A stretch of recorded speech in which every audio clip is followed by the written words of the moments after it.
There's nothing better than a well-made RPG rich with compelling characters, a beautifully crafted narrative, and enough combat to make even the God of War himself smile. But what's next for one of gaming's most beloved genres? My name is Kodiak, this is Legacy Gaming, and today we're taking a look at some of the biggest RPGs coming out in the near and not so near future.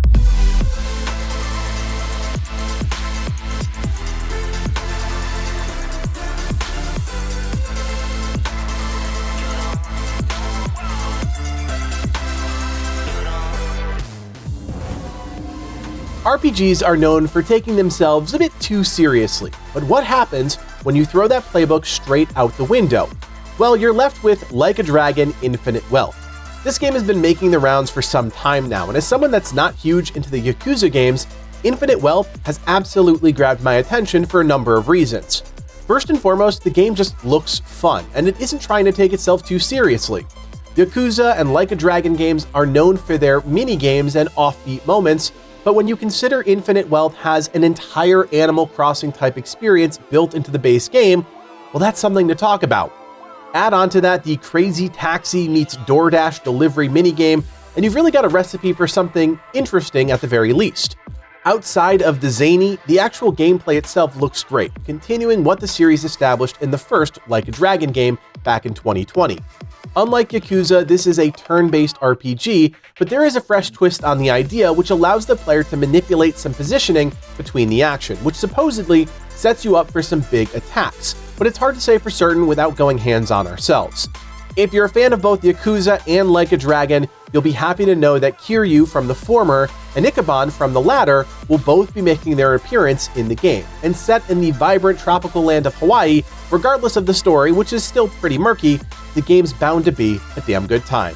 Like a Dragon: Infinite Wealth is set to release on January 26, 2024. Greedfall 2: The Dying World takes players back 3 years before the events of the original game. Forcefully removed from your home, you're captured and transported to the Old Continent, where you must use cunning, guile, and diplomacy to win your freedom and return home. Players will travel across new landscapes from Olima, the City of Scars of the Bridge Alliance, to the shores of Uxantis and uncover the secrets of these ancient lands. There are very few details about Greedfall 2 at this point, but the original game was well received, a solid 7 out of 10, and the developers promised to deliver an even deeper RPG experience this time around. With little change to the overall formula, I think this presents the team with a great opportunity.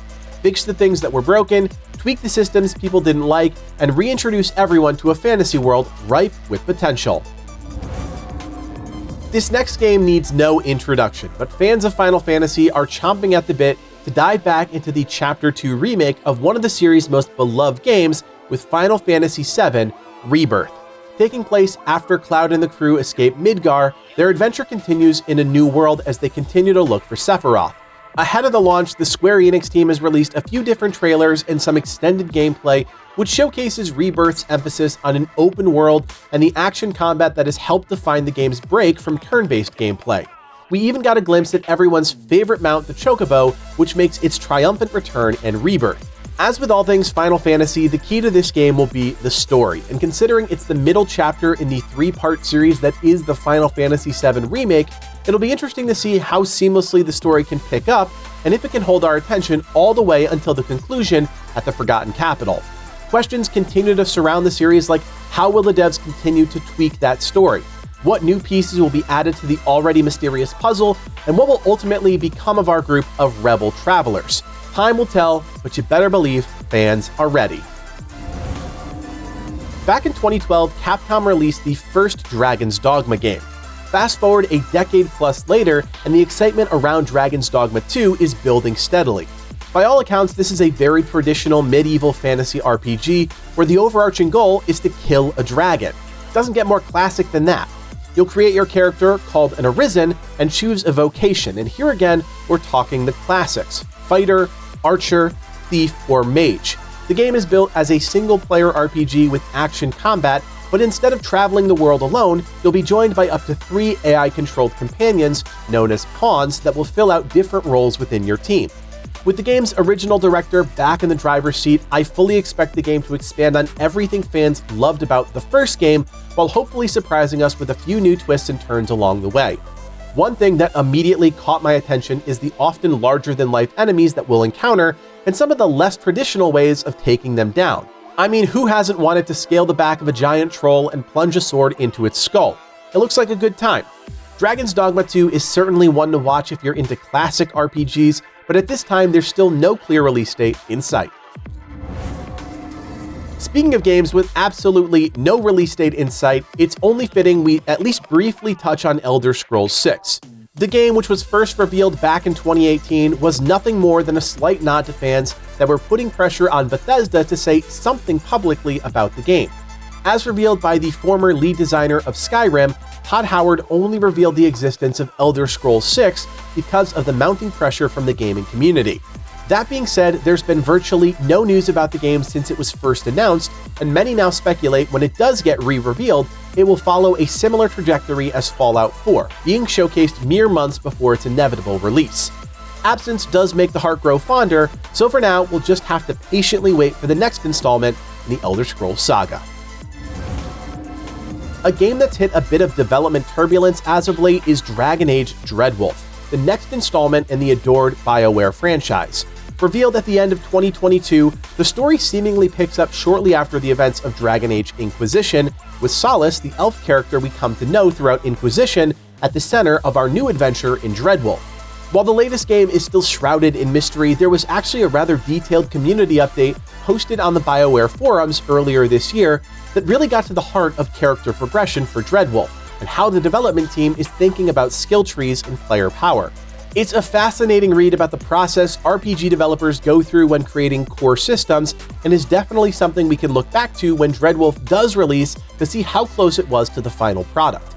As far as concrete information is concerned, while I mentioned the game is currently experiencing some turbulence following a BioWare layoff that impacted around 50 people, including the entire QA team that had previously formed the first video game union in Canada.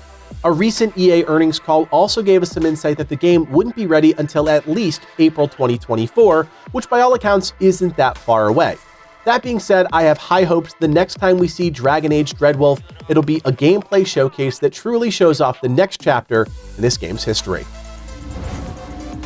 If there's one game on this list I can't wait to learn more about, it's Fable.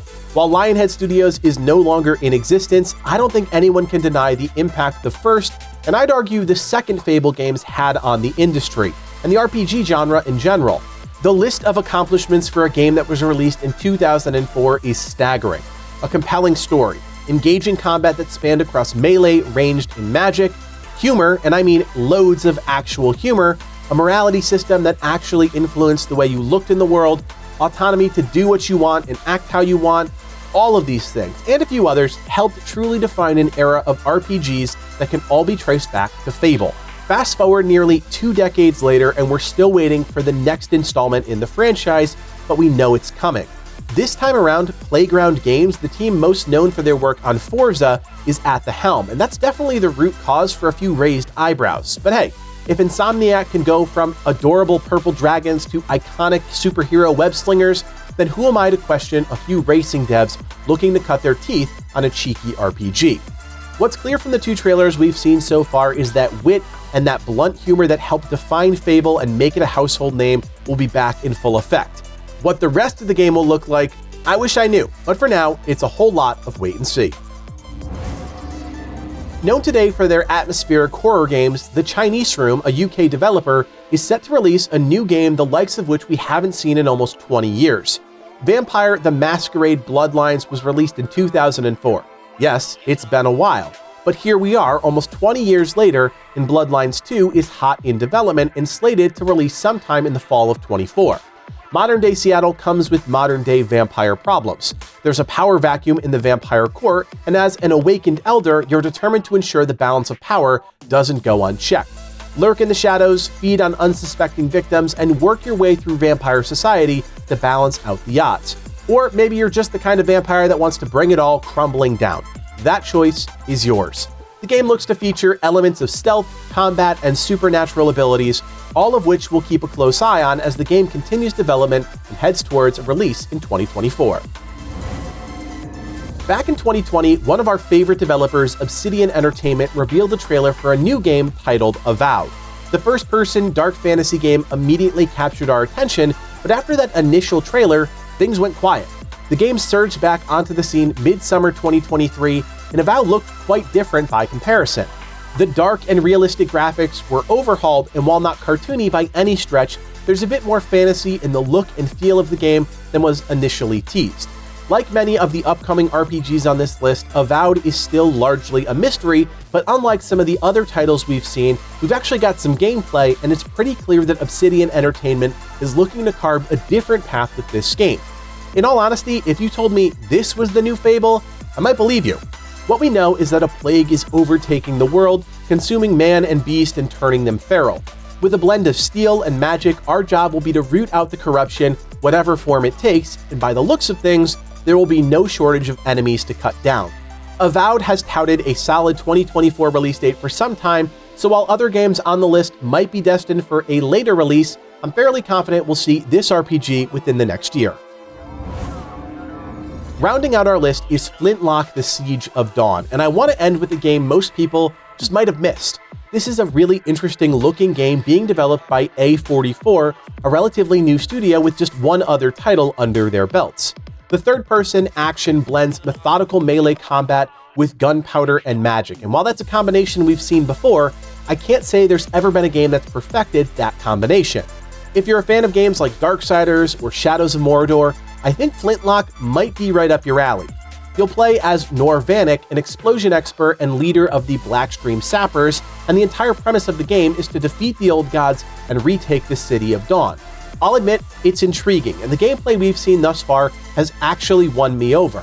Like I said, it's a lesser-known game, but one I will definitely be keeping an eye on. So there you have it, some of the biggest upcoming RPGs out there. While some are just a few months away, it's clear that others, like Elder Scrolls 6, have a long road ahead before release. That being said, it's not a bad list, and I'm actually pretty excited about the future of the genre.